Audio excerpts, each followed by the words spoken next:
Bonsoir à tous, vous écoutez comme toujours de tout et de rien, votre émission favorite qui vous parle de tout et surtout de rien. C'est le deuxième épisode de cette saison 2 et on retrouve tout de suite un très vieil ami, Nicolas. Comment ça va Nicolas en ce moment? Bah super, content de revenir pour cette saison. Content de revenir pour cette saison. Et ben moi aussi je suis content que tu reviennes pour cette saison directement, ça me fait très plaisir. Et ce qui me fait également plaisir, c'est d'accueillir sur le plateau virtuel, hein, comme d'habitude, Manon qui est avec nous. Donc c'est le premier épisode de Tout ou de Rien. Comment ça va Manon? Salut à tous, eh ben, moi ça va très bien, on est confinés, il fait plus ou moins beau, tout va bien, je suis très contente d'être sur ce plateau parce que ça fait un moment que je dis que je vais le faire et que je le fais pas, donc me voici. Yes. Et mieux vaut tard que jamais. Et c'est un bienvenu, c'est un vrai plaisir de te recevoir parmi nous aussi. Alors on est en petit comité, mais c'est pas grave. Qui dit petit comité dit bah du coup pas forcément de jeu. Mais je vous ai prévu également une petite chronique pas piquée des hannetons. Enfin en tout cas je l'espère. Je l'ai préparée à l'arrache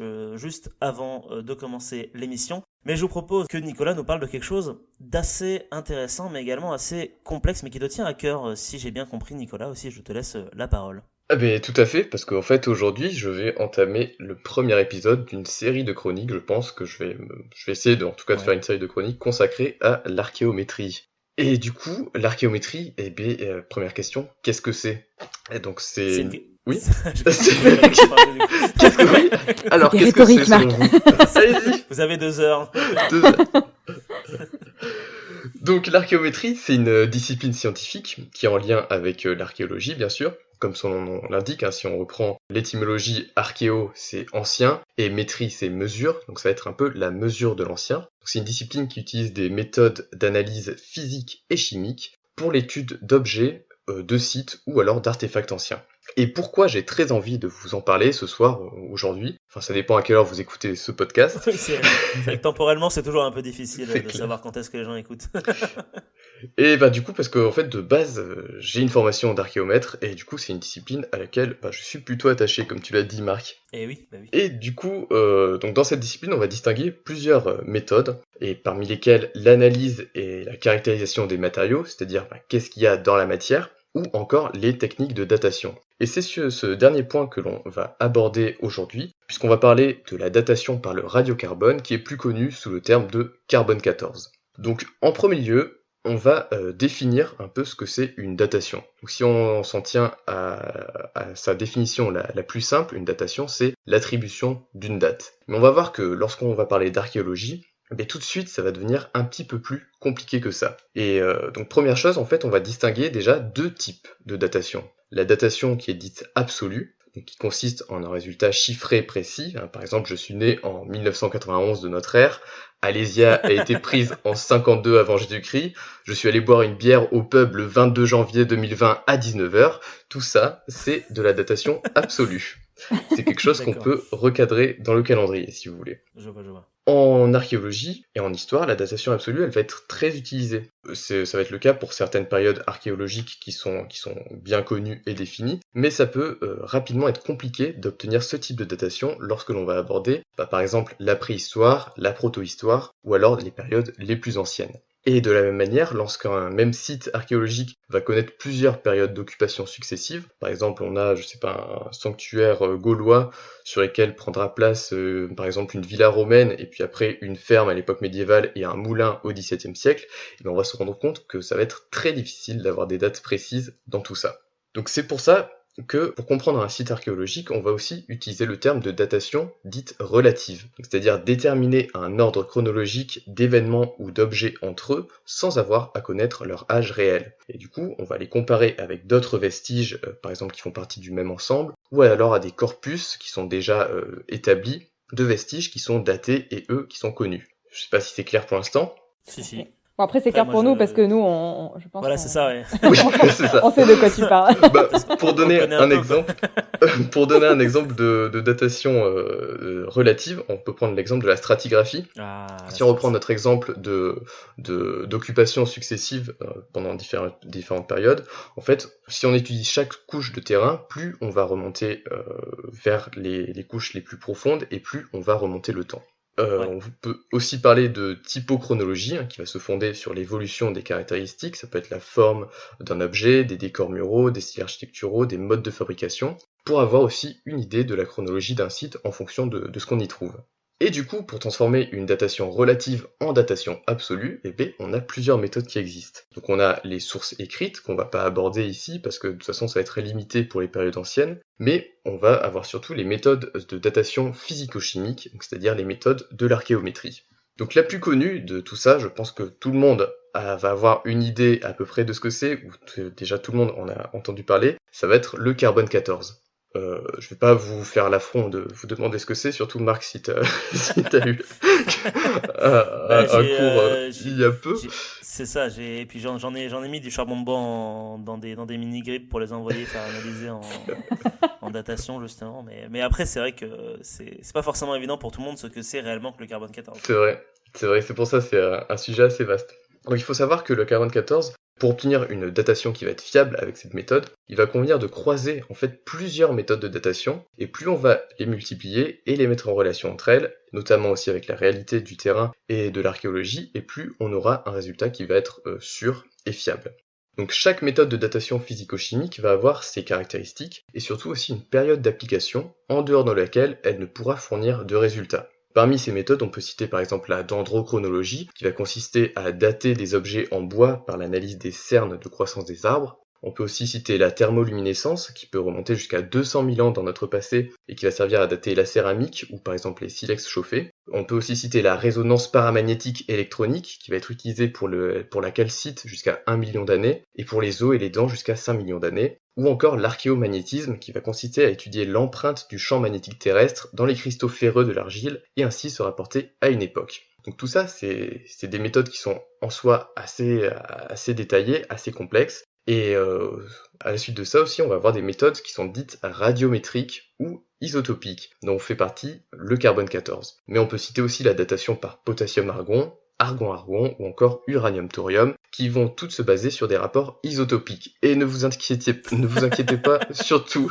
pour ce name dropping, parce que c'est un peu tiré de vos cours de chimie du lycée, des anciens temps, et aussi du tableau des éléments où vous avez vaguement une idée, peut-être en ayant vu Breaking Bad, mais on va aborder tout ça tranquillement, vous inquiétez pas. D'accord. On est concentré. On est focus. Super. Donc si on résume, les méthodes de datation permettent de replacer un site dans une période chronologique, mais aussi de déterminer les différentes phases de son occupation, qu'elles soient continues d'ailleurs ou non. Donc le carbone 14, il va intervenir pour préciser cette chronologie, mais le carbone 14, il doit aussi être calibré et affiné grâce aux autres méthodes. En gros, lorsqu'on va dater, on va croiser différentes techniques de datation et on va tenir compte du contexte archéologique. Donc ça, c'était de la petite précision pour qu'on se mette tous d'accord sur qu'est-ce qu'une méthode de datation et quels sont les différents types de datation qui existent. Maintenant, on va pouvoir entrer au cœur de notre sujet de ce soir, c'est-à-dire le carbone 14. Qu'est-ce que c'est exactement et comment ça permet de dater. Comme je l'ai dit précédemment, le carbone 14, ça fait partie des méthodes de datation dites isotopiques ou radiométriques. C'est-à-dire qu'on va se servir de la variation de la proportion d'isotopes radioactifs par rapport aux isotopes stables dans un corps donné au cours du temps. Cette phrase est un petit peu compliquée, mais rassurez-vous, on va la détailler. Okay. Première question qui doit vous venir à l'esprit, normalement, c'est qu'est-ce que c'est un isotope ? Je sais pas si vous savez ce que c'est. C'est quoi un isotope ? C'est quoi un isotope, Jamy ? Vous voulez donner une réponse ? Oula. Non, c'est toi qui as eu le cours, Marc. Oula, attends. Maintenant, je suis en chômage maintenant. Alors, un isotope, c'est soit un proton, soit un neutron, c'est ça. Ça fait partie de la composante du. Non, je dis de la merde. Je crois que je dis de la merde. Ok. C'est ça ? Tant pis. C'est pas ça ? Tu dis de la merde, tout à fait. Je dis de la merde, c'est ça, complètement. Je sais plus ce que c'est une composante d'un truc. Je sais plus si c'est un rapport avec les neutrons, les protons, les électrons. Mais je sais que il peut y avoir par égal de protons, de neutrons et d'électrons pour avoir un isotope, je crois, un truc comme ça. Enfin, il y a un lien à ce niveau-là de. Bref, alors on va faire plus simple. J'ai paniqué. Au niveau de la matière, oui. Désolé, je t'ai pris de court. Donc au niveau de la matière, les isotopes, ça va être des atomes qui possèdent le même nombre d'électrons, de protons, mais qui vont avoir un nombre différent de neutrons. Donc ça, ces 3 éléments, c'est les éléments constitutifs d'un atome. En fait, c'est un peu ce qu'il y a dans l'atome. Qui était presque J'étais là. prêt, c'était atome Oui, qu'il fallait dire. c'est pour ça. C'est ça. Donc ce qui veut dire que les isotopes d'un même élément vont avoir des propriétés chimiques identiques, c'est le même élément en fait, Ouais. mais des propriétés physiques qui sont différentes. Donc, c'est-à-dire qu'ils vont se comporter de manière différente en étant par exemple stables ou radioactifs notamment. Et c'est ça qui va nous intéresser dans notre processus. D'accord. Donc le carbone, c'est un élément chimique qui possède 3 isotopes naturels. Donc, dans la nature, on va trouver du carbone 12, du carbone 13, qui sont des formes stables, et le carbone 14, qui est radioactif. Donc radioactif, c'est pas un gros mot, ça veut juste dire que en fait, le noyau de carbone 14 va se désintégrer de manière exponentielle au cours du temps, en se transformant. Donc ici, ça peut être en dioxyde de carbone ou en gaz carbonique, au contact de l'oxygène présent dans l'air, par exemple. Donc cette période de désintégration en physique, on va l'appeler la demi-vie. Et pour le carbone 14, elle a été fixée par les scientifiques à 5730 ans. Concrètement, ça signifie en fait qu'il faut 5730 années pour réduire son nombre d'atomes de moitié, d'où le terme de demi-vie. Ouais. Donc par exemple, si on a 1000 atomes de carbone 14, il en restera que 500 dans 5730 ans, et dans 11 460 ans, donc c'est-à-dire 2 demi-vies, Ouais. ils ne seront plus que 250, et ainsi de suite au fil du temps. D'accord. Donc autant dire qu'il s'agit pratiquement d'une horloge naturelle en fait. Et c'est là que du coup commence normalement à saisir le lien avec la datation. Est-ce que vous savez qu'au moment où on parle actuellement et au moment où vous écoutez cette chronique, on est tous en train d'absorber des isotopes radioactifs de carbone 14? Nous, les plantes, les animaux, etc. Mais oui, parce que forcément, du coup, si on doit avoir du carbone 14 en nous, ça veut dire qu'on doit forcément absorber quelque chose pour transformer le 12 en 14. Et c'est ça que tu vas voir mesurer la dégénérescence de ton carbone 14 à l'intérieur du corps mort d'une personne, puisqu'il absorbe plus, puisqu'il est mort. Alors oui, mais même quand on est vivant, en fait le carbone 14 c'est l'un des principaux responsables de la radioactivité du corps humain. Donc on est tous un petit peu tous radioactifs. Et on a environ, à peu près, 3000 noyaux de carbone 14 qui se désintègrent à chaque seconde dans notre corps. Métal. D'accord, on se désintègre même au cours de notre vie, alors du coup c'est cool. Tout à fait. Et ces 3000 désintégrations, ça correspond à, allez, grosso modo, 768 000 milliards d'atomes de carbone 14 qui sont présents en nous. Ah oui, d'accord, ça fait beaucoup de carbone. Oui, ça fait beaucoup. Ça fait beaucoup. Enfin, ça fait Mais beaucoup, en en même pas temps, beaucoup, ça en fait fait, très très peu. puisqu'on n'est pas vraiment radioactif. Parce qu'on est sur des quantités qui sont tellement infimes, voilà. Alors du coup, on parle beaucoup de radioactivité depuis tout à l'heure, mais on va se rassurer, hein, cet isotope, il est généré naturellement, il fait partie de notre quotidien, et il représente pas le moindre danger pour un être humain. Et d'ailleurs, si on le rapporte au poids total d'un être humain, c'est environ, en fait, ça fait, allez, à peu près un 18 milliardième de gramme. Donc en gros, ça passe, on n'est pas si radioactif que ça. Donc cet isotope radioactif, il est absorbé par les humains, les végétaux, les êtres vivants, comme du carbone ordinaire, à raison de 1 atome de carbone 14 pour 1000 milliards d'atomes de carbone ordinaire. Donc vous pouvez multiplier, voilà, le chiffre de tout à l'heure, 768 000 milliards, par 1000 milliards pour avoir une idée d'atomes de carbone qui sont actuellement en vous, actuellement. Du coup, ceci étant dit, ce qui serait intéressant, c'est de se pencher maintenant, de savoir d'où vient le carbone 14 qui est présent sur Terre, parce qu'il apparaît pas comme ça par magie, juste pour faire de la radioactivité en nous. En fait, il va être constamment généré et régénéré par les rayons cosmiques de l'atmosphère. Donc là, on va s'éloigner un petit peu dans l'espace, et en fait, si on se penche sur le rythme de formation du carbone 14, on constate qu'il est pratiquement constant depuis des siècles. En fait, il va dépendre du flux des particules en provenance de l'espace qui bombardent la Terre et du champ magnétique terrestre qui nous protège en partie du coup de ce bombardement. Ce flux et ce bouclier, ils vont évoluer très lentement avec le temps. Et du coup, la quantité de carbone 14, elle va suivre cette lente évolution grâce à un équilibre. En fait, à chaque instant, il va se former autant de noyaux de carbone 14 qu'il s'en désintègre.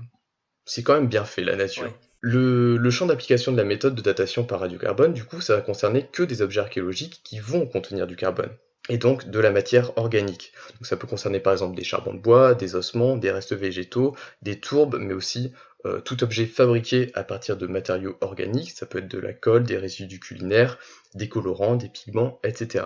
Parce qu'en fait, en réalité, c'est vrai qu'on l'a pas dit, mais ce qu'on va dater, c'est pas la fabrication de l'objet, c'est la mort de l'organisme qui a servi à fabriquer quelque chose. Donc tant qu'on est vivant, notre organisme, il va échanger du carbone avec son environnement, et notre taux de carbone 14, il est à la même proportion que tous les organismes vivants sur Terre au même moment, avec peut-être quelques variations en fonction des milieux dans lesquels on vit.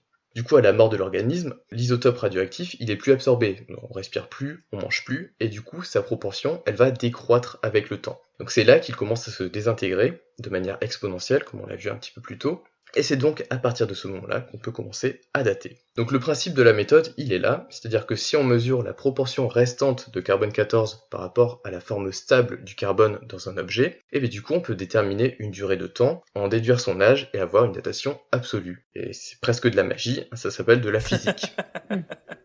L'outil qui va nous permettre de faire ça, donc de mesurer le rapport entre le taux de carbone 14 restant sur le taux de carbone total, c'est un spectromètre de masse, c'est-à-dire une grosse machine qui permet de détecter des molécules et des structures physiques d'un matériau, qui va être couplé à un accélérateur de particules.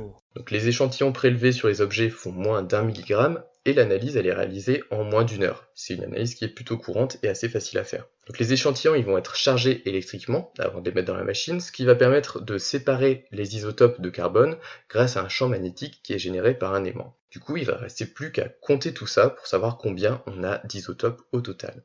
La datation qu'on peut obtenir grâce à cette méthode, ça peut aller de quelques centaines d'années à 50 000 ans, ce qui va être la limite chronologique de la méthode. Au-delà, en fait, pourquoi on peut pas aller plus loin ? Parce que le rapport entre carbone 14 sur carbone total, il va être trop faible pour être mesuré par nos technologies actuelles. Il y a quelques avancées qui permettent de repousser cette date jusqu'à 70 000 ans, mais ça nécessite de préparer en amont les échantillons. Donc on reste sur cette limite de 50 000 ans pour plus de sécurité, sachant que les résultats les plus précis vont être ceux qui sont obtenus avant 35 000 ans. Oui, forcément. Oui, sinon c'est vrai que plus c'est vieux, plus ça va être compliqué en gros. Donc toute cette découverte, on la doit au physicien Willard Frank Libby, qui est un ancien du projet Manhattan, donc la bombe nucléaire en gros, qui effectue la première datation au radiocarbone en 1950 et qui va recevoir 10 ans après, donc en 1960, le prix Nobel de chimie, qui peut être vu d'ailleurs comme le premier et le seul, à ma connaissance, prix Nobel lié à l'archéométrie, alors que la discipline n'existait pas encore dans ces années-là. Bravo. La datation par radiocarbone, vue comme ça, vous allez me dire, ça a l'air vachement génial. Hein. On peut dater plein de trucs organiques et du coup, c'est pas quelque chose qui manque sur les sites de fouilles. Un petit peu. Mais c'est sans compter sur quand même plusieurs petits facteurs problématiques qui vont nécessiter de calibrer la méthode. Tout d'abord, le résultat brut donné à la suite d'une analyse, d'une datation, c'est-à-dire la mort de l'organisme, ça va être présenté sous la forme d'un nombre d'années exprimé en BP, BP pour Before Present. Et le présent de Present, il est fixé à 1950. Donc c'est pas notre présent actuel. Pourquoi il est fixé à 1950 ? Parce qu'il fallait bien prendre un référentiel et que depuis cette période, surtout le rejet de dioxyde de carbone dans l'atmosphère dû aux combustibles fossiles et aux essais nucléaires, en fait, ont beaucoup changé la signature isotopique de l'ensemble de notre atmosphère. Ouais. Donc on a à la base une datation qui est donnée de manière relative et non absolue. On n'est pas sur le même calendrier. Donc ça va nécessiter un premier réajustement pour avoir une date qui correspond à notre calendrier d'usage. Autre souci, depuis les années 60, on va avoir un décalage systématique des datations données par le radiocarbone et celles données par les autres méthodes de datation comme la dendrochronologie, donc l'étude des cernes des arbres. En fait, ce qu'on constate, c'est que le taux de carbone 14 naturel, il varie au cours du temps en raison de l'influence, comme on l'a vu, du champ magnétique terrestre et solaire. Mais cette variation, en fait, elle est infime, et peut-être que pour des courtes périodes, c'est pas très important, enfin, courtes périodes, c'est-à-dire des centaines d'années, mais quand on va remonter sur plusieurs milliers ou dizaines de milliers d'années, et bien du coup, ça va avoir une influence quand même assez considérable. Du coup, on s'aperçoit que ce taux de production de carbone 14, de manière naturelle, elle n'est pas constante, elle va nécessiter de se rapporter à des courbes d'étalonnage réalisées en confrontant plusieurs méthodes de datation, pour avoir une datation qui va être fiable et qui va plus correspondre à la réalité. Et ça, en archéométrie, ça va s'appeler un âge calibré, c'est-à-dire que ça va être notre datation absolue. Donc c'est comme ça qu'on va transformer la datation de base donnée par l'analyse radiocarbone en vraie date calendaire. Donc il va exister tout un tas d'autres soucis qui peuvent être résolus en croisant les méthodes, en utilisant des tableaux de référence ou des bases de données. Par exemple, en fonction de l'environnement dans lequel a été conservé l'objet analysé, le taux de carbone 14, il va peut-être être enrichi ou au contraire appauvri. Par exemple, si un objet a été conservé pendant des centaines ou des milliers d'années dans de l'eau, dans un lac, dans une rivière, ça pourra avoir une influence sur son taux de carbone 14. Si c'est un objet qui est fabriqué avec un bois qui lui-même a vécu des centaines d'années et qui a absorbé un taux de carbone 14 différent au fil des époques, ça aussi, c'est à prendre en compte et ça peut modifier nos dates, donc il faudra se servir d'autres méthodes pour croiser les résultats. Ça peut être aussi le cas d'échantillons provenant de régions volcaniques, donc il y a plein d'exemples comme ça qui peuvent être pris et sur lesquels il va falloir trouver d'autres références pour confronter nos dates radiocarbone avec d'autres méthodes de datation. Comme on l'a vu, la datation au radiocarbone, c'est quelque chose qui est assez courant, qui est assez efficace, malgré tout ça, mais faut bien garder en compte ses limites. Donc c'est-à-dire, je le répète, ça va être la date de la mort de l'organisme qui a servi de matière première qui est mesurée, et non pas la date de la construction de l'objet, ou de son utilisation, ou de sa modification. Donc l'élément aussi que l'on veut dater doit avoir incorporé du carbone dans des proportions qui vont être équivalentes à celles de l'atmosphère. Donc ça va pas s'appliquer à tous les matériaux, on peut exclure tout ce qui va être minéraux, roches, etc. Donc si on veut dater des statues ou des bâtiments en pierre, ça va être d'autres techniques de datation. Il faut que ce soit des matériaux organiques pour que ce soit daté par le carbone 14. C'est une méthode qui va nécessiter un nombre important d'ajustements pour donner un résultat qui est fiable, précis et sur lequel qu'on peut utiliser pour des études archéologiques. Pour finir cette chronique, on va citer 2 exemples concrets d'application quand même du carbone 14. En France, on a la chance d'avoir un cas d'école que normalement Marc, tu dois bien connaître. J'ai l'impression que c'est l'heure de l'interrogation depuis tout à l'heure. C'est un peu ça. Parce que le carbone 14, en fait, il a été énormément utilisé à la grotte Chauvet. Okay. Oui, bah oui, bien sûr. Donc la grotte Chauvet, petit rappel, quand on l'a découverte, il y a eu pas mal de préhistoriens qui confrontaient un peu leurs idées, qui avaient des points de vue un peu différents sur à quand remontaient les premières occupations, même sur les différentes périodes d'occupation. Et du coup, les datations au radiocarbone ont permis d'affiner un petit peu tout ça et d'apporter des nouvelles données aux archéologues. Ça c'est une première chose, et deuxième chose aussi, en fait les conditions atmosphériques qui sont assez particulières de la grotte ont permis d'affiner et de calibrer la méthode pour qu'elle soit appliquée justement dans ce genre d'environnement. Donc du coup, si la caverne du Pont d'Arc elle est aussi bien connue aujourd'hui par les scientifiques et les préhistoriens, en fait c'est en partie grâce aux nombreuses datations qui ont été effectuées par le radiocarbone. Et donc à l'archéométrie. Et donc l'archéométrie, tout à fait. Et on dit merci l'archéométrie. Un autre exemple, en 1988, un exemple qui a été assez médiatisé, c'est la datation du linceul de Turin, qui est un linceul qui est traditionnellement attribué au Christ par l'Église, et qui donc est censé remonter à l'Antiquité, et les datations au radiocarbone ont donné une date comprise entre la fin du XIIIe siècle ou le début du XIVe siècle. Donc, oui, mais ça c'est parce que c'est Satan qui truque les données, Nicolas, enfin, voyons. Bien entendu. T'as dit que c'est de la magie, c'est pour ça. C'est clair, mais ça permet de remettre un petit peu les choses en place aussi, la datation. Donc voilà, c'est sur ces 2 derniers exemples que s'achève notre première étape dans notre voyage du monde merveilleux de l'archéométrie. J'espère que ça vous a plu. Oui, c'est beaucoup. C'est vrai que la physique-chimie, ça a toujours été pour moi quelque chose de compliqué parce que j'ai arrêté la physique-chimie en première. Ouais, tout pareil. Voilà. mais c'est vrai que c'est toujours intéressant de s'y remettre dedans et de comprendre réellement comment sont les choses, parce que c'est vrai qu'en tant qu'archéo, voilà, comme j'ai dit au début, toi tu ramasses tes objets, tu les fous dans un sac, et puis après tu t'envoies ça à une personne mystérieuse au loin. Tu laisses les copains faire le reste. Et voilà, et oui. En fait c'est vachement important, comme tu as dit dans le cas de Chauvet, s'il n'y avait pas eu de datation carbone, on serait toujours persuadé que la grotte serait gravétienne et pas aurignacienne, quoi. Enfin bref, voilà. C'est tout à fait ça.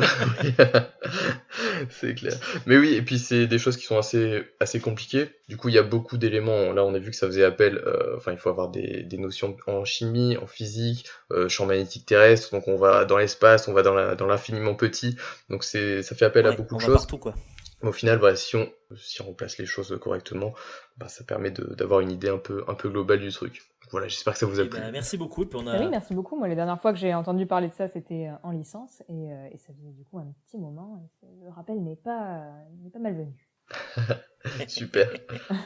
Eh ben fantastique. Bah écoute, on espère avoir les autres chroniques sur d'autres sujets qui arrivent bientôt. Je sais pas, à tout hasard, j'imagine que t'en feras une sur le chlore 36, l'uranium thorium, ce genre de choses. Peut-être, on verra. Je sais pas si je ferai d'autres chroniques sur la datation, mais peut-être sur d'autres aspects de l'archéométrie. Yes. Comme ça fait pas très sexy comme teasing. Bah, ça dépend, je suis sûr que pour un physicien, c'est hyper sexy, là, ce que je viens de dire. Et tout ce qu'il a entendu, ça C'est dépend vrai. du, C'est vrai, ou un géologue. ça dépend du domaine, quoi, en fait, tout simplement. Et à propos du domaine, eh ben, ce que je vous propose, c'est de parler de quelque chose maintenant, de quelque chose de particulier. Alors, je sais pas si vous êtes tous les deux au courant, mais vers la fin de la saison 1 de Tout et de Rien, j'avais commencé à faire des chroniques sur le sujet du petit peuple, enfin les créatures du petit peuple. J'avais notamment fait une chronique sur le gnome et une chronique sur les gobelins. Et chers auditeurs, je vous envoie vers ces chroniques-là si vous ne les avez pas encore écoutées. Et du coup, vu que c'est le début de la saison 2 et vu qu'on est 3, et je me suis dit pourquoi ne pas continuer dans la lancée parce qu'il reste encore beaucoup de choses à raconter. Eh oui, attachez vos ceintures parce qu'on va s'attaquer à un monument, que dis-je, un véritable roc, et vous allez rapidement comprendre de qui je veux parler. Mais avant, on va s'écouter un petit peu de musique. Ok.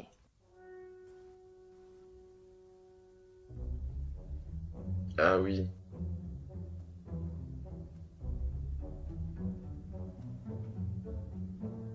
C'est de l'opéra. Alors c'est un morceau qui est extrêmement connu. Ouais. Ah oui.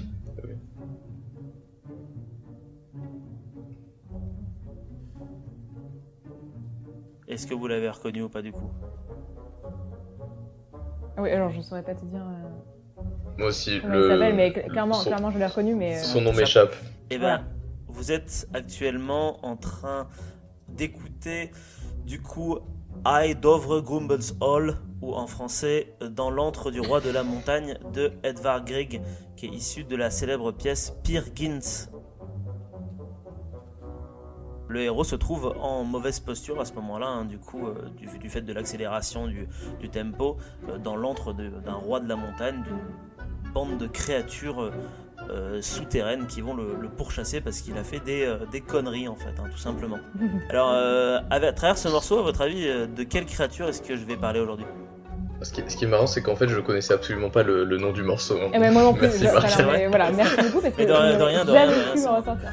C'est mon côté chroniqueur de chez France Musique qui ressort. Du coup, à votre avis, on va parler de quelle créature si je vous fais écouter ce morceau dans le hall du roi de la montagne? Dans l'antre du roi de la montagne, ça dépend des traductions.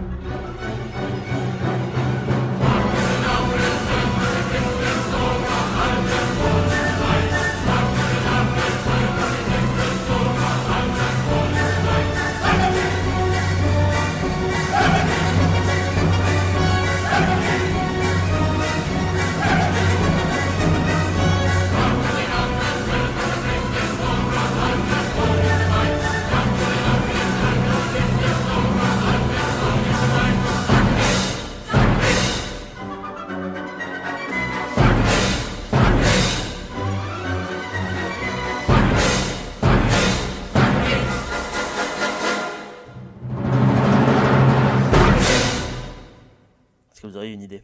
Je sais pas trop du coup ce que tu Des as nains? petit peuple, mais je sais pas. Alors, ça aurait pu être des nains, mais je vous invite à écouter l'extrait numéro 2, du coup, pour Ok. être certain de votre réponse.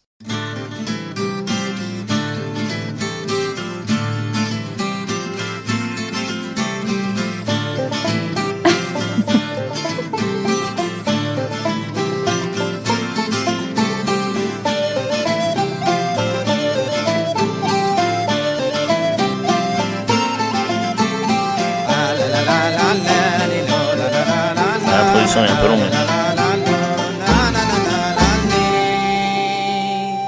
J'ai rencontré un troll, il marchait dans la forêt. J'ai rencontré un troll, Melbeck. il marchait dans la forêt. C'est le donjon de Melbeck. Et donc, du coup, aujourd'hui, on va parler de Troll. de troll, exactement. Alors, pas de troll farceur, bien évidemment, mais de troll tout court. ces créatures fantastiques qui font techniquement partie du petit peuple de nos jours. Mais avant de parler de à quoi correspond le troll maintenant, il va falloir qu'on fasse un petit retour en arrière, un petit retour aux origines du troll. D'ailleurs, pour vous, c'est quoi un troll? Ça ressemble à quoi? Là, comme ça, si je vous dis un troll, vous imaginez quoi? Alors, c'est quelqu'un en ligne, on sait pas son identité, il est souvent d'extrême droite.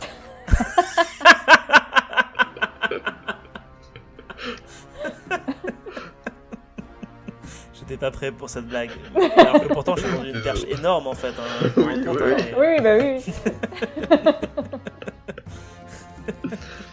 D'accord, bah oui, mais techniquement, c'est vrai que ça fait partie du troll de nos jours, hein, le principe du troll de l'internet. Et toi, Manon, du coup, tu le visualises comment? Mais du coup, ça rejoint un peu parce que moi je visualise un être assez costaud, trapu, assez grand, très très laid et très très bête. Ouais, très très laid et très très bête.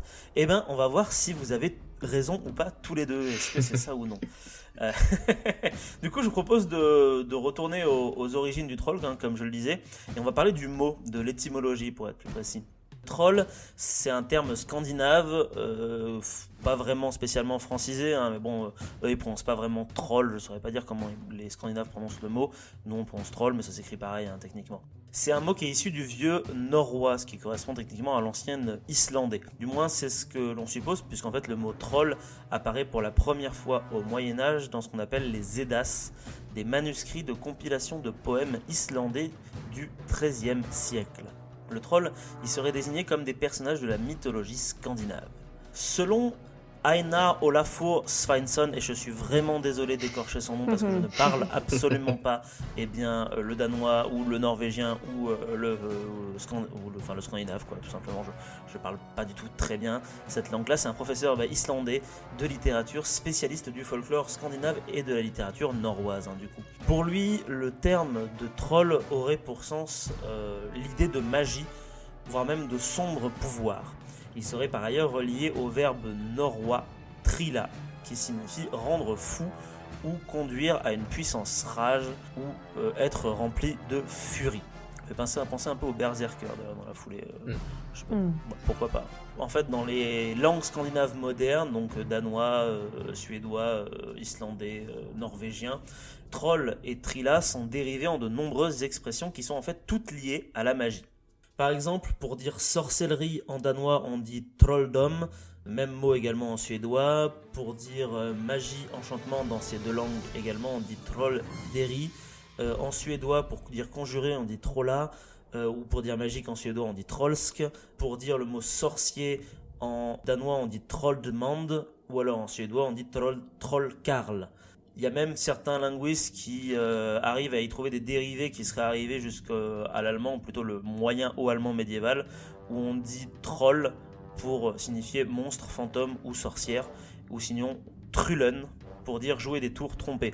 Et là, le trullen, on peut faire le parallèle avec le troll d'internet direct. Hein. Parce que jouer des tours trompés, un troll, voilà, c'est ça, c'est clairement un troll, hein, du coup. Alors c'est assez curieux parce qu'en fait le troll de base, le troll scandinave, il a absolument rien à voir avec le petit personnage joueur et fourbe qu'on peut trouver sur les réseaux sociaux, parce que le troll du coup c'est scandinave et ça vient surtout de la mythologie scandinave. C'est là que le troll trouve sa source directe.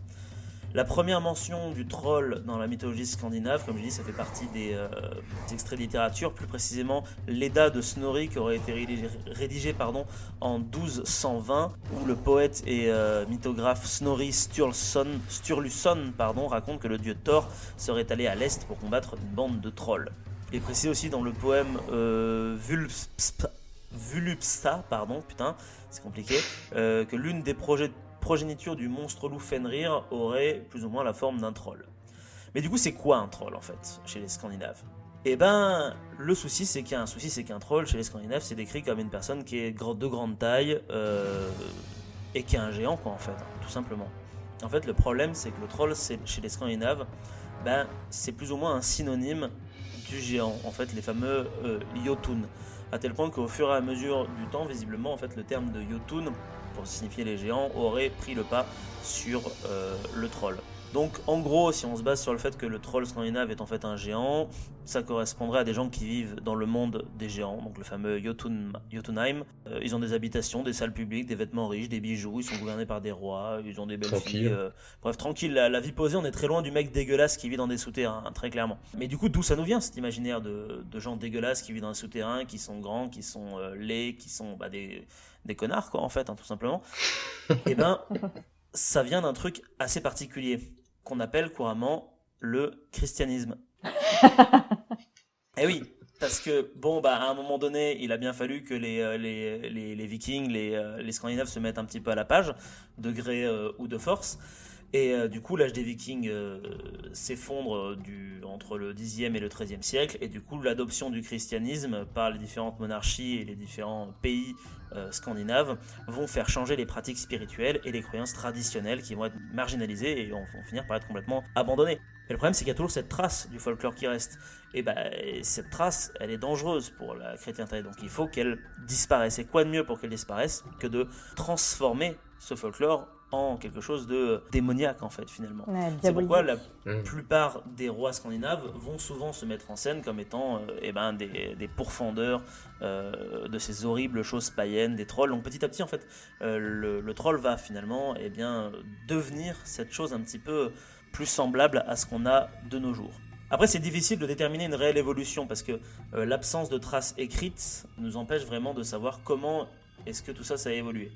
Il y a pas mal de doutes qui persistent sur l'existence de l'évolution du coup des légendes populaires, hein, mais bon, on s'accorde plus ou moins à dire que petit à petit, les trolls sont devenus des gens qui vivent dans des montagnes, à tel point qu'il y a pas mal de rochers en Scandinavie ou en Islande qui portent carrément le nom de troll. Mais il y a même une Oui. ville qui s'appelle Trollhättan en Suède, je crois.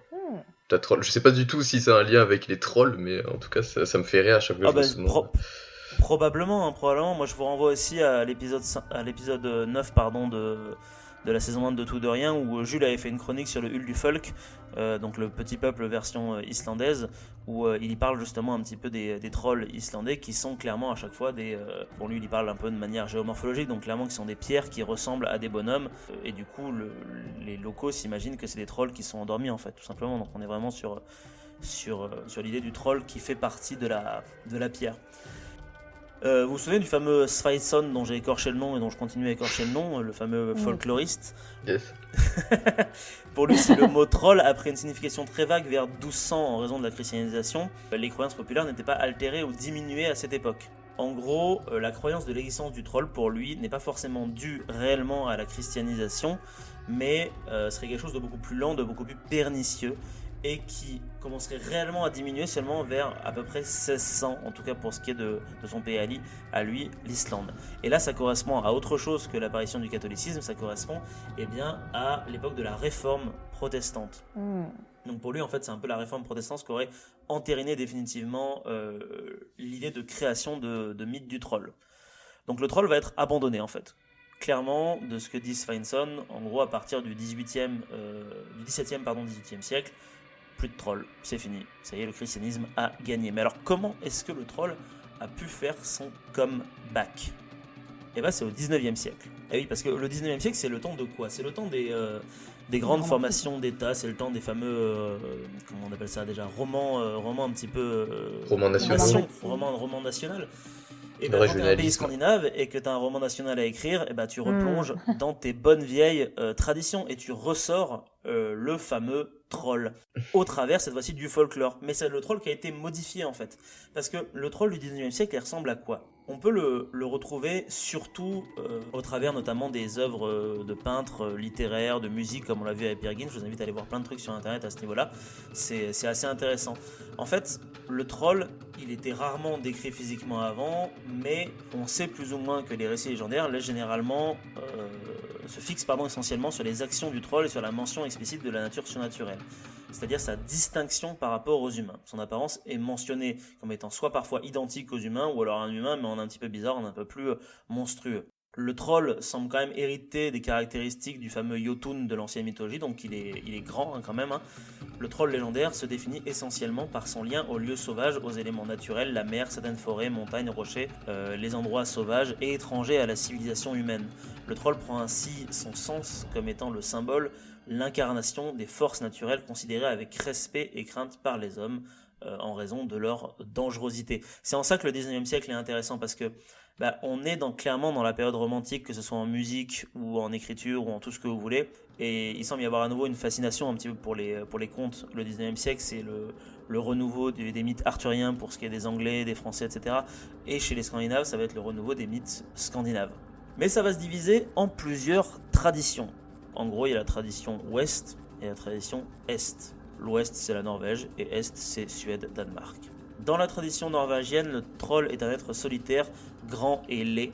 Sa description correspond essentiellement au fameux Jotun, comme j'expliquais tout à l'heure. Le troll est utilisé comme étant un personnage pour des récits explicatifs populaires, agissant souvent comme un symbole diabolique, donc on retrouve le lien avec la chrétienté. Ce troll ne serait donc pas l'objet de croyances populaires, à l'inverse justement des Huldufolk dont je parlais tout à l'heure en Islande. Alors que de l'autre côté, le troll de la Suède et du Danemark sont des objets de croyances populaires et de légendes, mais sont considérés comme un ensemble de créatures surnaturelles, anthropomorphes, parfois d'apparence humaine, parfois non, et qui vivent, et là on y arrive, dans les montagnes ou les forêts. Les trolls sont parfois considérés comme un peuple vivant en paix avec les humains, mais quand même, majoritairement dans les légendes, ils sont considérés comme étant dangereux et malhonnêtes. Dans certaines traditions, le troll est fréquemment relié à des légendes d'enlèvement d'enfants. Et de là, on peut faire un lien très très fort avec le folklore celte ou germain, où en gros, ce qu'il faut comprendre, c'est que toutes les créatures du petit peuple enlèvent toujours des enfants à un moment donné ou à un autre. Quoi qu'il arrive, quel que soit le folklore, qu'il soit norvégien, danois, islandais et suédois, le troll est toujours relié au principe de magie et de surnaturel. Donc, comme je l'expliquais tout à l'heure, au 19e siècle, le troll est repris par l'imagerie romantique des peintres, poètes, écrivains qui lui redorent son blason, et c'est aussi grâce à ces œuvres que le troll qu'on connaît aujourd'hui est toujours présent. Un simple exemple, le troll de Tolkien, vous voyez tous à quoi il ressemble. Yes. Très clairement, Tolkien a été lui-même influencé justement par cette imagerie populaire du 19e siècle qu'il a repris en fait dans ses ouvrages. Sauf que le truc c'est qu'une fois que Tolkien il a écrit Les Seigneurs des Anneaux, Le Silmarillion, Bilbo le Hobbit, et vous savez ce qu'il a déclenché derrière, il a déclenché l'apparition vraiment du principe de l'heroic fantasy. Et c'est pour ça que le troll, à l'heure actuelle, il a toujours le même côté, plus ou moins, que dans l'œuvre de Tolkien, que ce soit dans Warhammer, Donjons et Dragons, l'Enfeuse de Troie, toujours cette espèce de créature un peu brutale, dangereuse, qui vit en dehors de la société. Il y a que un petit peu dans Warcraft, on va dire que ça va changer un petit peu, où le troll est plus originaire des Caraïbes, mais bon voilà, c'était parce qu'il fallait changer un petit peu. Mais de manière générale, le troll, à l'heure actuelle, doit beaucoup à Tolkien, mais qui lui-même doit beaucoup, en fait, au troll légendaire du 19e siècle. J'ai l'impression que c'est un peu toujours la même histoire, c'est un syncrétisme de croyances, de plein de trucs qui est un peu mis à la mode de l'époque à chaque fois. Genre si on se base sur le 19e siècle ou même maintenant. Complètement. En fait, à chaque fois, C'est totalement ça. on Des recréations, réadapte quoi. le folklore en fonction de ce dont on a besoin. De même, justement, c'était un petit peu ma conclusion, le troll aujourd'hui, quand on dit troll, avant même de penser à Tolkien ou à l'heroic fantasy, on pense à ce qu'il incarne réellement, à savoir un être farceur qui n'hésite pas à se moquer des plus infortunés que lui sur Internet. C'est devenu ça le troll maintenant. Parce qu'il reprend les codes de plein d'autres créatures, ça a été un melting pot. On dit troll parce que ça doit probablement venir aussi un petit peu de l'allemand, mais en soi, des créatures du petit peuple, j'en ai regardé des centaines du coup depuis que j'ai commencé à faire ça. Le troll sur Internet ressemble plus à un kobold ou à un gobelin ou à un leprechaun qu'à un troll scandinave, mais c'est juste que ces créatures ont tellement été mixées que du coup c'est le troll qui a gagné par rapport aux autres pour ce qui est d'internet, mais ça aurait très bien pu dans d'autres... C'est dommage, hein. Ça aurait été cool d'appeler les prochaines en ligne. Oh, ouais, voilà, c'est ça. Les prochaines. C'est ça. Oh, encore un sale leprechaun. Voilà, je me suis fait les prochainer. Ah. Ou j'ai encore un kobold qui m'a insulté sur internet, des trucs comme clair. ça, tu vois, ou un gremlins, tu vois, ça marche aussi, il y a plein de trucs qui marchent. Je sais pas spécialement pourquoi le troll a été choisi. En vrai, j'ai vraiment cherché tout à l'heure, j'ai pas trouvé de raison particulière à ça. Le fait est que c'est le mot troll qui a été choisi pour exprimer comme tu as dit, un connard sur internet. Mais bon, est-ce que tout ça nous viendrait finalement de l'appropriation culturelle ? Probablement, sûrement, c'est probablement le cas. Mais c'est assez rigolo de constater que à chaque fois, de toute façon, chaque chronique se ressemble, c'est toujours un melting pot de plein de trucs, et en fonction des époques, on ressort ce dont on a besoin, en fait. C'est vrai. Oui, Voilà, j'aurais complètement. pas grand-chose de plus à rajouter là-dessus, la fin est un peu courte, mais en même temps, voilà, vu que c'est toujours plus ou moins la même chose, c'est... Non, mais c'est ça, hein. Moi je Oui. tiens une page, j'en profite pour faire mon petit placement de produit. Vas-y. Je tiens avec un très bon copain une page Facebook qui s'appelle Les Mythes de l'Amphisbène, justement sur tout ce qui est folklore, créatures, Cool. mythes, etc. Intéressant. Et du coup, on fait beaucoup de recherches sur ce genre de créatures, et on en revient toujours à la même chose, hein. Moi, notamment, j'aime beaucoup faire des recherches sur tout ce qui est fêtes païennes, rites païens, dieux celtes, etc. Et on en revient toujours à la même chose, le christianisme arrive, ruine un petit peu tout ce qui a été fait avant, parce qu'ils veulent diaboliser le bordel, et puis ensuite ça se perd, 19e, hop, ça revient, enfin voilà, c'est toujours la même histoire, donc je suis complètement d'accord avec ce que tu racontes, Marc. Et c'était très intéressant, j'avais jamais fait de recherche sur le troll. Merci beaucoup. C'est vrai que c'est intéressant. Merci. Je vous invite du coup à aller écouter les gobelins et les gnomes. C'est exactement la même histoire à chaque fois, de toute façon. Donc, ça Ouais, me- mais ça me- j'ai plein de sagas islandaises à lire à la maison, donc du coup, Ah, trop cool. ça me motive. Génial. Bah écoute, non, je peux te laisser la parole pour la fin de l'émission, du coup, parce que je pense que tu as des choses à nous raconter aussi. Tout à fait. Alors moi, ça risque d'être un peu moins fourni, un peu moins long que vous. Et justement, là, c'est un petit peu de retaper cette page Facebook dont je vous parlais qui m'a donné l'idée de cette chronique, entre guillemets. Ça va plutôt être une espèce de billet d'humeur. C'est que j'ai retrouvé un article que j'avais fait suite à une visite que j'avais fait à Paris au Père-Lachaise. D'accord. Alors, on va parler de plein de choses, je vais vous raconter un petit peu ce qui s'est passé pendant cette visite, mais je voulais d'abord vous parler de la situation actuelle, le coronavirus, le confinement, au secours. Et donc, je sais pas toi ce que tu fais Nico, mais avec Marc, on est guide. Et les guides conférenciers, ils souffrent beaucoup depuis le coronavirus. Et c'est vrai que, on dirait que ça y est, on découvre un petit peu la profession de guide et que les gens se disent « Ah là, les pauvres guides, ils sont vraiment dans la merde maintenant, c'est horrible ce qui leur arrive. » Mais en fait, c'est horrible ce qui nous arrive depuis le début. Voilà. C'est vrai que ça aide franchement pas. Mais moi, je trouve, en tout cas, parce que je fais beaucoup de visites guidées, etc., et je trouve que ce qui nuit en premier au métier de guide conférencier et de médiateur, hein, au sens large, c'est les imposteurs, je vais les appeler. Oui, attention, parce que techniquement parlant, je suis un imposteur. Moi, j'ai aucune formation en médiation culturelle, hein, je tiens à le préciser. Oui, mais tu as des formations en recherche. Oui. Donc tu sais chercher. Tu vois. Moi, à la base, Par contre, j'ai une formation en recherche et après, j'ai été formé T'as été formé sur à le la terrain. bonne école, quoi, sur le terrain. Mais Voilà. Moi, j'ai pas de formation de guide conférencière. J'ai une carte de guide conférencière, mais voilà. Après, voilà. C'est vrai que tu me fais penser que je voulais faire une parenthèse là-dessus. Il y a beaucoup, même de conflits entre guides, de gens qui ont une formation de guide conférencier qui estiment que tous les autres ne sont pas légitimes. Voilà, moi, même si j'ai ma carte, il y a des guides qui estiment que je ne suis pas légitime parce que j'ai pas suivi cette formation-là. Donc après, voilà, on peut aller partout. Mais il y a vraiment des gens qui racontent n'importe quoi. Est-ce que tu fais référence aux mecs au Père-Lachaise qui abordent les gens avec des parapluies et qui leur proposent de faire des visites? Parce que j'avais déjà vu ça, genre des mecs, mais je sais pas, je pense que c'est des guides illégaux, tu vois, qui disaient ça t'intéresse si je te fais une visite, machin. on dirait des dealers dit comme ça, quoi. Alors, c'est ça. Non, je les connais pas, ceux-là. Mais au Père-Lachaise, j'ai vraiment vu ça. J'y étais cet été et il y a vraiment 2-3 personnes qui viennent aborder les gens comme ça. Très très surprenant. Ok. Ouais, mais ça, c'est Paris, C'est pas Nico, celui-là, c'est mais pour ça. effectivement, ça doit être d'autres imposteurs. Ouais, je pense, ouais.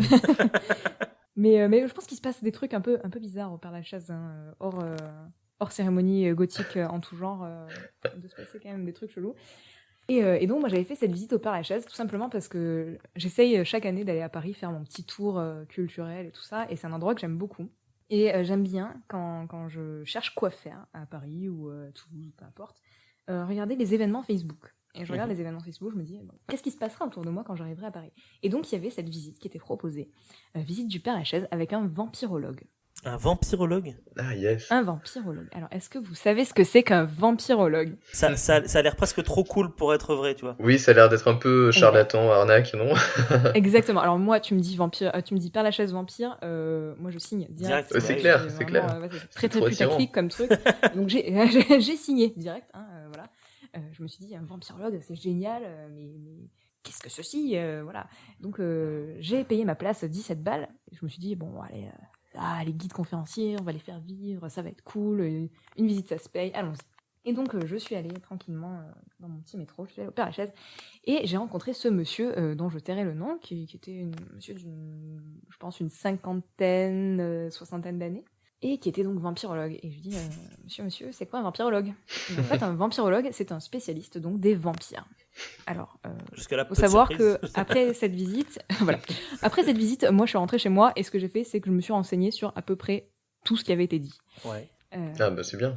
Voilà, parce que, enfin, je vous l'expliquerai, il y a des moments où on se dit, non, là, il faut que je fasse appel à mon intelligence et que je vérifie ce qu'on me dit. Alors, un vampirologue, donc c'est un spécialiste des vampires, eh bien, je n'ai pas trouvé sur Internet de formation de vampirologue ou de je ne sais quoi. En fait, je n'ai pas trouvé de vampirologue connu. Je pense que c'est un titre qu'il s'est donné lui-même, Ouais. peut-être. Il n'y a pas de licence vampirologie. Voilà, sinon, parce que moi je me suis dit, putain, moi aussi je veux faire la licence en vampirologie, C'est quoi. clair. Merde. Et en fait, non, voilà, ça n'existe pas. Et j'ai appris également que ce monsieur a ouvert un musée à Paris, musée des vampires. Voilà, donc ce monsieur a carrément un musée. Donc D'accord. sur le coup, je me suis dit, bon, bah ça doit être quand même quelqu'un d'assez important. Je suis arrivée un petit peu en retard à la visite, donc j'ai pas eu le début, vraiment le tout début. Je suis arrivée en fait pendant la partie la plus importante selon moi. C'est que ce monsieur connaissait très très très bien le cimetière. Et je ne sais pas si vous savez, il y a 45 hectares au Père-Lachaise, c'est énorme. Immense. Et il le connaissait Immense. très très bien. Mais c'est magnifique comme lieu. Donc ça, c'était un gros plus parce que le Père-Lachaise, on s'y balade, mais on a rarement quelqu'un avec nous pour nous pointer les choses du doigt. Ouais. Et donc je suis arrivée au moment où il nous expliquait qu'en fait, Dracula, le comte Dracula, était enterré au Père-Lachaise. Quoi? Hein? Qu'est-ce qu'il fout au Père-Lachaise? Vous allez me demander. Eh ben, moi non plus, je savais pas du tout pourquoi le Père-Lachaise. Mais c'est un livre. Mais c'est un livre, oui, c'est ça. Il n'existe pas. Ou alors il a existé, mais au 15e siècle, contre les Turcs. Quoi, Comme c'est dire, tout. Il n'existe Harry pas, Potter voilà. est enterré au Père-Lachaise. Moi, je veux bien, ok. Je me dis, Pourquoi d'accord, le mec est vampirologue, il va nous expliquer les vampires, on est dans un cimetière. Moi, je me suis mis dans l'ambiance tout de suite. Marc, tu sais que j'ai un côté mystique. Je me Oui, suis dit, bien bon, sûr. très bien, on s'y met. Moi, je me suis mis dans l'ambiance en mode, ok, la magie existe, les vampires existent, il va nous faire la visite du Père-Lachaise vampirique, en gros, et c'est parti, quoi. Genre, on y va. Moi, je pars du principe que tout ça existe et que tout ce qu'il me dit est vrai. Voilà. Ok. Comme ça, je m'amuse bien. Donc je suis partie là-dessus et donc il nous dit que donc Dracula est enterré là. Bon, pourquoi pas. Moi j'ai pas trop compris ce qu'il foutrait en France. Et selon lui, c'est que la France a toujours été un centre névralgique de légendes et d'occultisme. Je me dis, la Roumanie aussi, en vrai. Je vois pas Oui. pourquoi la France plus qu'ailleurs. Bref, pourquoi pas, on y va. Et ensuite, je me suis dit, comment on va essayer de trouver Vlad Tepes dans 45 hectares. Donc, il a fallu commencer à chercher des indices. Et c'est là qu'a commencé cette espèce de petite enquête. On aurait dit qu'il la faisait en même temps. Parce que c'était un petit peu un Sherlock Holmes du décès. Et donc, il nous dit qu'un jour, il est assis dans un bar et qu'il y a un inconnu. Ça arrive souvent, ça, apparemment. Il y a un inconnu qui est venu le voir et qui lui a dit qu'il fallait qu'il cherche une chauve-souris, mais qui n'était pas vraiment là. C'est nébuleux un peu comme recherche. Trop bizarre. Très très nébuleux. Et donc ce monsieur nous amène dans une rue qui s'appelle la rue de la Cave, là, dans le cimetière. Vous savez qu'il y a des rues dans ce cimetière. Et donc la rue de la Cave. Tous les éléments semblent réunis. Il nous dit, voilà, moi je cherche un vampire, donc il faut que je cherche là où il y a le moins de lumière. Donc cette rue, c'est celle qui est la plus ombragée du cimetière. Je vais pas vérifier, hein, clairement, mais pourquoi pas. Il dit, les vampires, qu'est-ce qu'ils font? Les vampires, ils détestent les crucifix. Ok. Et ben il se trouve que sur un côté de cette allée, tous les crucifix ont été enlevés. Ah. Et donc là, il faut chercher cette fameuse chauve-souris. Donc il nous amène rue de la Cave et nous amène devant un tout petit caveau, mais vraiment un truc complètement décrépit qui ressemble à rien. Ouais. Et sur la porte en métal, il y avait la porte était rongée en fait par la rouille et on peut voir avec énormément d'imagination, je vous invite à aller voir l'article du coup sur la page si vous voulez voir les photos, que le bas de la porte a été rongé en forme de chauve-souris ou, selon lui, de mâchoire de vampire inversée. Il aurait mâchonné sa porte du coup. Donc en Pour fait ce sortir. serait ça la chauve-souris qui n'est pas une chauve-souris. Donc il nous montre un petit peu ça et en fait sur le nom du défunt était le duc.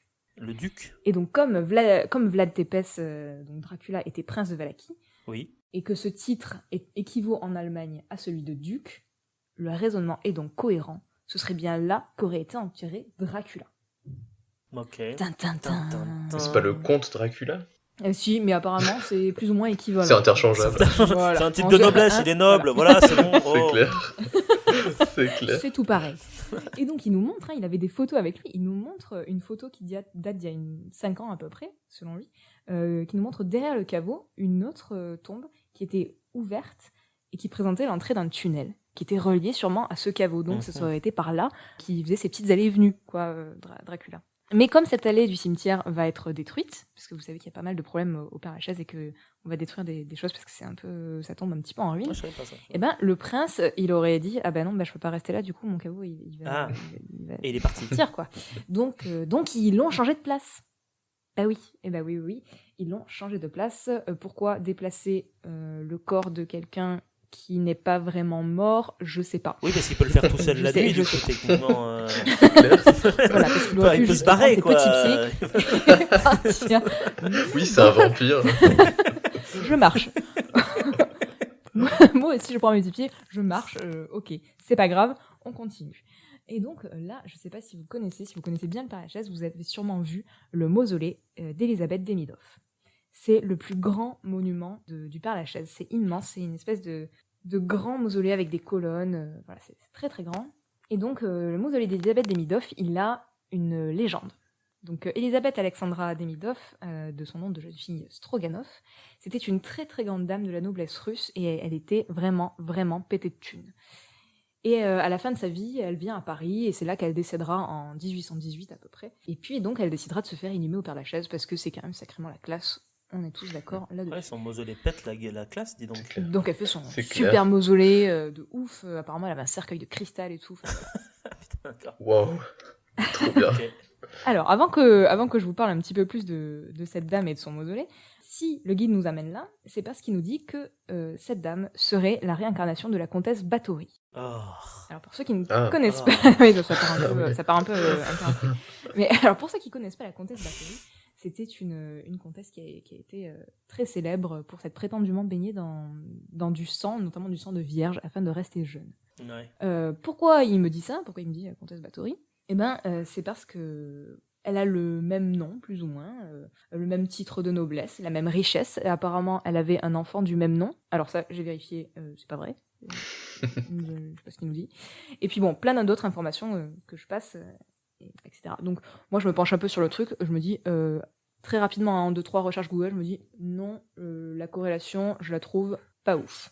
Et lui aussi, il me dit qu'il a abandonné cette idée parce que un jour, il était assis dans un café et il y a quelqu'un qui est venu le voir, une dame habillée tout en rouge. Elle était motarde, elle était sur une moto rouge, elle avait les cheveux rouges et elle s'est approchée de lui. C'est génial. Non, c'était vraiment génial. Elle s'est approchée de lui, elle a enlevé son casque, elle lui a dit non, la piste que tu suis, ce n'est pas la bonne. Et elle est partie. J'aimerais bien qu'il m'arrive des choses comme ça aussi. C'est clair. Bah, grave, ça a l'air trop cool. Bah oui. Moi, je cherche encore au collège. Il y a un enfant qui est venu me voir et qui m'a dit tu n'es qu'une petite fourmi écrasée sur le bord de ton destin. Et je cherche encore La signification derrière. de. Bah, c'est une prophétie, sûrement. Une prophétie, complètement une prophétie. Et donc voilà. Et donc il dit oui, non. Du coup, j'ai abandonné la théorie. Mais en fait, il continue de nous parler et clairement, il n'a pas du tout abandonné la théorie. Il n'a pas écouté la dame en moto rouge, quoi. Donc, clairement. Alors pourtant, elle lui a dit non, quoi. Voilà. Il dit voilà. Donc Elisabeth Demidov, clairement, son mausolée, il est vampirique as fuck. Tous les signes montrent que c'est vampirique, tout ça. Alors je vais vous parler un petit peu de la légende de ce mausolée. En fait, il mériterait une chronique à lui seul, je pense. Je vais vous résumer un petit peu le truc. Donc quand elle est morte, Elisabeth Demidov, elle aurait apparemment laissé à son notaire un document qui stipule que toute sa fortune serait reversée à quiconque passerait dans le mausolée 365 jours et 366 nuits à veiller son cercueil. C'est glauque. Donc en gros, tu t'enfermes 1 an C'est dans le clair. mausolée avec elle et après, tu gagnes t'es toute riche. la thune. Et elle était vraiment, vraiment très riche, donc c'est intéressant. Alors moi, j'ai trouvé des articles de journaux qui relataient l'information un petit peu en mode annonce, genre... oui, il y a ça, qui serait chaud d'aller passer la nuit avec le cadavre et tout. Alors, j'ai jamais trouvé aucune preuve que cette lettre ait vraiment existé. Donc, c'est sûrement une rumeur, en fait, qui s'est propagée comme ça. Ouais. Et surtout, j'ai trouvé aucune preuve que qui que ce soit ait passé une nuit dans ce mausolée. Mais bon, tout ça pour dire qu'en fait, notre guide, à ce moment-là, il nous dit que si Bathory est lié à Demidov, c'est par rapport à cette histoire de vengeance par rapport aux hommes. Il dit que Demidov, elle a voulu enfermer comme ça des hommes dans son mausolée, un petit peu pour se foutre de leur gueule, pour se venger des hommes qui l'auraient attaqué durant sa vie, que en gros Bathory voulait faire la même chose, parce que la comtesse Bathory a été emmurée suite à ces châtiments-là, et donc elle voudrait emmurer aussi les gens dans son caveau. Enfin, voilà. Pourquoi pas, hein, moi je trouve que l'idée est séduisante, voilà, Oui, même sans si forcément partir dans un... Voilà, on peut faire un clair. parallèle très intéressant entre ces deux personnalités. Mais bon, revenons à nos symboles vampiriques. Donc il nous dit, voilà, donc clairement, la comtesse Bathory, Elisabeth Demidov, le mausolée. Qu'est-ce qu'on voit sur ce mausolée ? Déjà, on voit des sculptures de têtes de loup, symbole vampirique, au même titre que la chauve-souris. Pourquoi pas, hein, Dracula, on sait qu'il manipule les loups, si ma mémoire est bonne. Oui, il est C'est ça, ouais. ça. Ok, je mords, pas de souci. Donc sur ce mausolée, on voit en alternance, tout autour du socle, des médaillons. Et sur ces médaillons, il y a des sculptures de marteaux et d'hermines. En fait, il ne nous dit pas que c'est des hermines, il nous dit que ce sont des loutres. Et moi, c'est vraiment à ce moment-là que j'ai commencé à me dire, mais il nous raconte vraiment n'importe quoi. Parce qu'en héraldique, la loutre, moi, je connais pas, perso. Voilà, après, j'ai que de vagues notions d'héraldique, hein, mais je suis presque sûre que c'est des hermines, quoi. Et donc, sûrement, il nous dit qu'en gros, les loutres, les animaux sanguinaires, voilà, symbole vampirique, ok. Il nous dit qu'en fait, les marteaux, ce seraient des rappels à Mjolnir, donc le marteau de Thor, Ouais. et donc ferait appel à cette dimension de vengeance. C'est un peu Carrément tiré tiré par les par les cheveux cheveux. quand même. Je trouve Je que suis c'est en un train de peu regarder tiré la par les photo de. C'est une hermine, c'est clairement une hermine. Enfin, je vois pas comment il peut y avoir de doute. C'est clairement une hermine. Voilà, il n'y a pas de doute possible. En plus, une loutre, ça n'a clairement pas cette forme-là. Ça hein. ne ressemble pas à ça du tout. Voilà, moi j'ai un furet, je connais bien les mustélidés. Oui, voilà, c'est ça. Je veux dire que ça n'a pas cette forme. Et donc, après, pourquoi pas l'interprétation de Mjolnir ? Je me dis, ça peut être chouette. Oui, en là, mode, pourquoi pas. Ouais. Pourquoi pas, justement, un rappel à la fois d'anciens dieux germaniques, des fois païennes, ça pourrait être chouette à relier au statut vampirique, mais cette liaison, il ne la fait pas. Et ensuite, il nous dit que tout autour du mausolée, il y a je vais très mal le prononcer moi aussi, hein, mon islandais est Jormungand. Jormungand, donc le serpent de la mythologie nordique qui tient les mers en lui en se mordant la queue, symbole d'infini, de renouveau et tout ça, et donc infini, renouveau, la vie après la mort, le vampirisme. Sauf qu'en fait, c'était pas du tout un serpent qui se mord la queue, c'est une guirlande ou une chaîne qu'on voit autour du mausolée, et surtout, elle se mord pas du tout la queue parce qu'on voit clairement qu'elle est cassée, et en symbole, en iconographie funéraire, la chaîne cassée, c'est un truc qui est très très utilisé, quoi. Donc, clairement, le mec nous raconte n'importe quoi. Il craque totalement, et on se dit, mais qu'est-ce que vous disiez ? Et donc, c'est vraiment là que j'ai commencé à décrocher un petit peu de la visite et à me dire qu'il fallait absolument que je fasse des recherches, des choses comme ça. Et donc, moi, j'ai fait des recherches, hein, en vrai, en 1 heure, j'ai tout retrouvé. Vu que la famille Stroganov, donc le nom de jeune fille de Demidov, était très riche, et qu'ils avaient tiré leur richesse du commerce de fourrure, ça explique la présence d'hermine. Et son mec, Demidov, du coup, lui, il était dans l'industrie du minerai. Et du coup, ça explique les marteaux. Et en fait, en 2 secondes, c'est bon. J'ai trouvé les armes. J'ai trouvé les armes de. Enfin, le blason, les armoiries, la symboles, maison d'Emidov. Et en fait, il y a 3 V à l'envers dessus. Et lui, il nous dit le V, c'est vampirique, c'est les dents du vampire et tout, machin. Mais qu'est-ce que tu racontes ? En fait, ça symbolise tout simplement des vignes, parce que également ils avaient réussi dans le domaine viticole. Voilà. C'est tellement moins donc, stylé, en fait, du coup, mais... c'est complètement moins stylé. Du coup, j'étais très triste, hein, après, parce que je me suis dit, bon, ça aurait pu être merveilleux, mais en fait, pas trop. Voilà. Mais après, tu sais, ça me rappelle un peu la chronique que j'avais fait sur le complotisme en archéologie. C'est un peu les mêmes ressorts du complotisme. Genre, tu peux faire dire n'importe quoi ce que tu veux et trouver un sens général pour convaincre la personne ou raconter ton histoire dans ce sens. Et c'est un peu triste, mais en même temps, c'est bien parce que, genre, là, tu vois, maintenant, tu t'es renseigné sur le truc et du coup, tu sais comment ça s'est passé vraiment et ce à quoi ça correspond vraiment. Donc, du coup, si ça permet aussi aux gens de s'intéresser, il y a un petit peu du bon, même si c'est un peu dirty.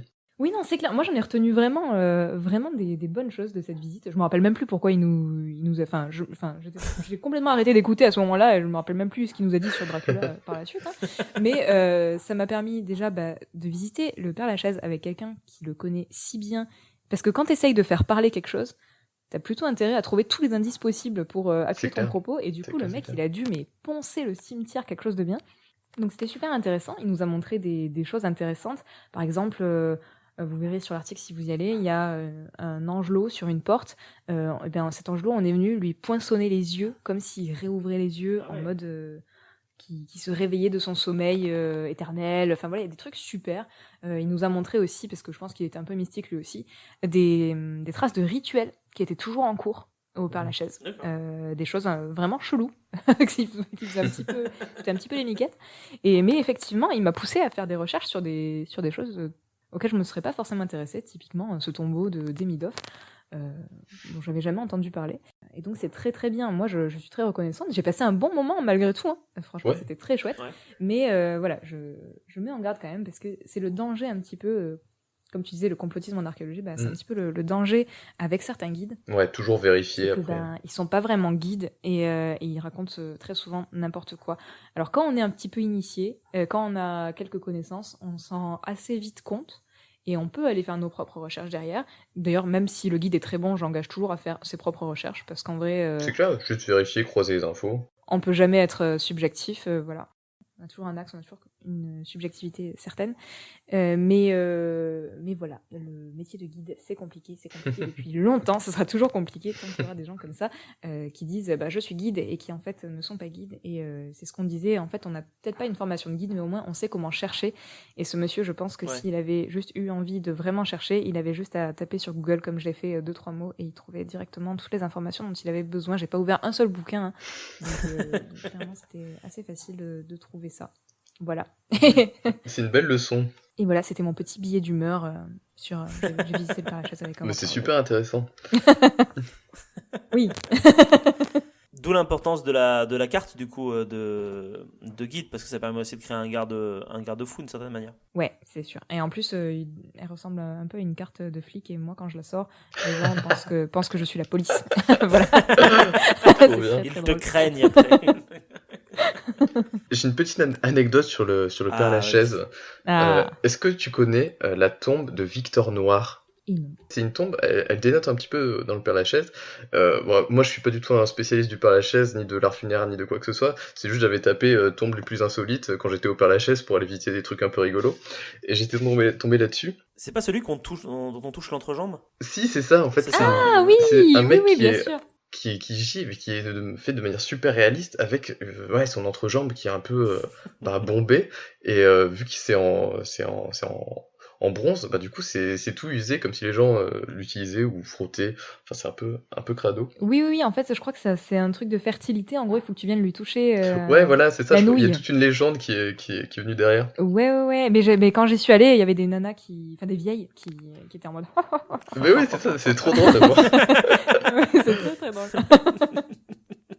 C'est clair, alors qu'à la base, je crois que c'est juste un militant socialiste qui s'est fait assassiner, je crois, un truc comme ça. Oui, et puis le gisant est beau, quoi. Enfin, oui, c'est vrai. C'est beau garçon. super réaliste, c'est clair. Je pense que c'est ça qui a dû attirer. Non, il se passe vraiment des trucs bizarres au Père-Lachaise. C'est clair. Et c'est pas très Covid-proof, ça, donc ne le faites pas en ce moment. Ouais. Oui, il faut pas mettez toucher pas vos mains sur les mêmes pénis que tout le monde. C'est le mot de la fin. Bon, c'est cool. Écoutez, merci tous les deux pour vos deux fantastiques interventions. Finalement, elles sont un peu liées quand même, parce que est-ce que tu peux dater un vampire au carbone 14 ? Eh bien, théoriquement... Puisqu'il est mort, donc théoriquement, oui. Oui, il est mort, mais il est pas vraiment mort, alors. Non, en fait, tu peux pas, parce que est-ce qu'on peut dater un Marc, par exemple, genre toi ? Est-ce qu'on peut te dater actuellement ? Non. Genre, si le vampire, il est encore pas vraiment mort, tu vois, genre, tu peux pas prendre un échantillon de vampire. Ah, quoique... peut-être. Justement, c'est ça. Parce qu'il est quand même mort, alors. Il est quand même mort, donc ouais. est-ce qu'il n'y a pas une dégénérescence de carbone 14 en lui ? Est-ce qu'il continue à absorber du carbone 14 ? C'est intéressant. C'est intéressant. C'est très intéressant. J'aime bien ce genre de conneries. Ah, mais c'est super. Et fantastique, justement. Merci à vous deux encore une fois. Merci à vous également, chers auditeurs du soir comme du matin, mais aussi de l'après-midi, d'être avec nous aujourd'hui. Et puis, ce que je vous propose, c'est qu'on se dise à la semaine prochaine. Merci à toi. Allez, à plus. À bientôt.